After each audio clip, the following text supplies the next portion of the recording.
we're joined by the President of the National Union of Electricity Employees, that's Adebiyi, Adeyeye. Good to see you, and thanks for your time.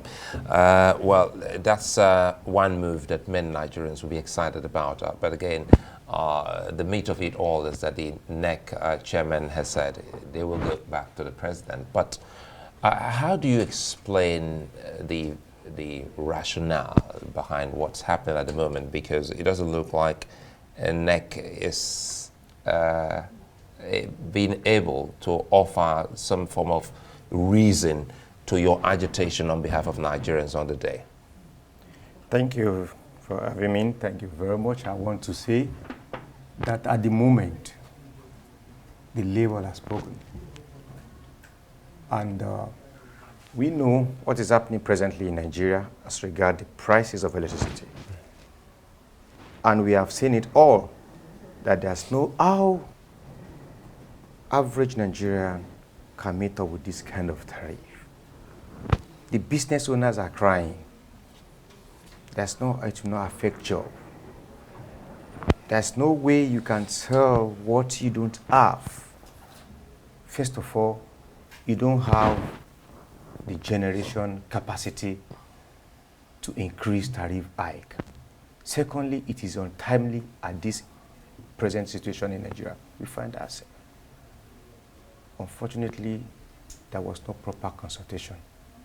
Well, I mean, that's your sector. Are you saying that you were not actually brought into the conversation? Not at all, too bad. Well, NEC, the regulator, insists that it had meetings with stakeholders, including yourselves, enough to conclude on increasing tariffs. But let's talk about your demands. That's organized labor's demands. One of your demands is that the privatization should be totally reversed. Number one, how realistic is that demand? And what do you think went wrong? Why did privatization of Nigeria's power sector fail? What do you think is responsible for that? Thank you. If you look at the process of privatization about 13 years ago, that was 2013, thereabout, the then General Secretary of Union of Great Union National Electricity Employee, the present President of NLC, informed Nigeria at that time that this thing is not transparent enough. There was no transparency in privatizing power sector then, because we discovered that those who were showing interest to buy power sector at that time were not prepared. And it is what we see now, presently. The power we generate then, as at that time, was even above 4,000 megawatts at generation level. Now we are still under 4,500, 4,600 megawatts. What has improved? Nothing. So is it just the issue of lack of transparency, according to you, or what are the other factors that may have contributed to the failure of the privatization? You know, when people who are not even at first instance know the exact thing they want to do in that sectors are coming to buy a sector or coming to invest in a place where they don't even have idea. Enough professionals are coming to a place where there's no idea. That is number one. Number two is a situation whereby you see government that is not even looking at the major problem as at that time. And then what is the problem? You have different stations for generation, transmission, and distribution. Then you have hydro, you have gas stations. What do they improve in hydro? What do we need to improve in other atom bias all over? Unfortunately, nothing was done. The next thing you see was just a shady deals, taking this company to private entity, and at the end of the day, nothing happened. It looks very much like a shared blame, NUI members inclusive, because if you recall then, Mr. Adeyeye, some legacy staff or members of your union were retained by these investors. So if they were duly retained, one would have thought that their expertise would have come to bear. How is it that we still haven't felt it? Thank you.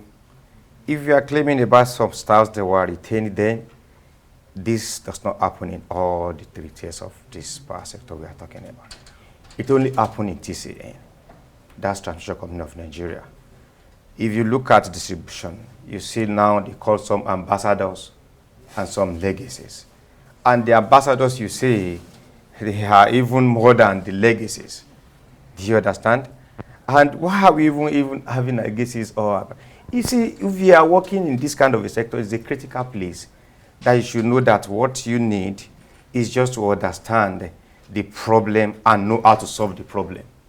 What is the problem in power sector? Yeah. It is very simple. You have enough generation. You have enough capacity at transmission end to will this generation.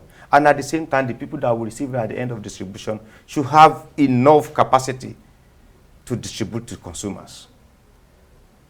But unfortunately, when you get a company, you are not even thinking of injecting anything that will make this thing to grow. So you're saying lack of investment on the part of discos? Majorly. Majorly. You ask me today, how many transformers did they met when they got this company?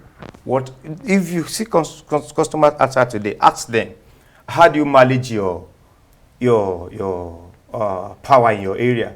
If you have serious fault on your transformers, who contribute to repair transformers? Well, you should be asking us because we're consumers too, as a matter of fact. And I recall actually contributing in my own estate to fixing the transformer in the area. Now, let's talk. NERC, the regulator, is actually saying, look, you're picketing their office.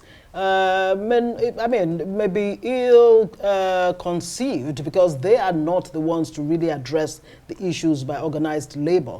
NERC says, look, at face government, they will address your issues.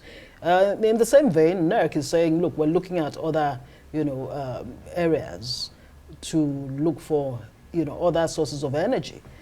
Seriously. It's one of the responses that NERC gave to organized labor at the picketing today. How satisfactory is that? Are you encouraged by the fact that NERC is working on diversifying Nigeria's energy sector? Where we cannot be satisfied. One, if NERC should continue on this, that means they still want to crumble this sector further. What do you mean? If NERC is diversifying the energy sector? No, not on diversifying the energy sector. That's what I'm my talking question about is. Your response retaining to the exact price they are trying to impose on Nigeria. Right. Are you getting my point? Diversifying the energy sector, fine. It's a welcome development if it is done in a transparent manner. But on this one we stand, that is very, very bad at this present situation we find ourselves now, is coming up to announce legislative hike when we don't even have that generation to give to consumers. But the IMF, International Monetary Fund, believes that Nigeria is still subsidizing electricity to a large extent, and it's saying Nigeria needs to stop subsidizing electricity. I wonder what your response would be to that. Well, do we have that electricity at 4 systems? What brings about issue of band A, band B, band C, band whatever? How do you differentiate a band A to band B customers? You come to my house today, you bring a bill, even with my 2 or 3 hours supply per day, and tell me I'm on band B. And you go to someone else to say, okay, this is this is what you have consumed in a month, you're on band A. And that person cannot even calculate 10 hours supply. Then what brings the difference? So what are you demanding now? What are you really asking for? Well, we make it clear to them that firstly, it is untimely. The timing is wrong for you to increase tariff. We know they have been increasing tariff under, some disguise in the past. But this one, at this present situation in Nigeria, it is wrong.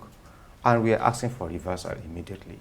Then we go back to status quo and discuss it. We are not saying legislative price should be static. All what we are saying is, let there be a proper consultation to this. Let's see the feasibility of you increasing prices of electricity in Nigeria. Well, I think it's a fine place for us to leave it. The demands are all there, and you have also said, you follow these through and through, and NEC is also looking into your concerns and the concerns of Nigerians. Mr. Adeyeye, the president of Nigeria Union of National Union of Electricity Employees, I'd like to thank you for coming on Newsline. Thank you.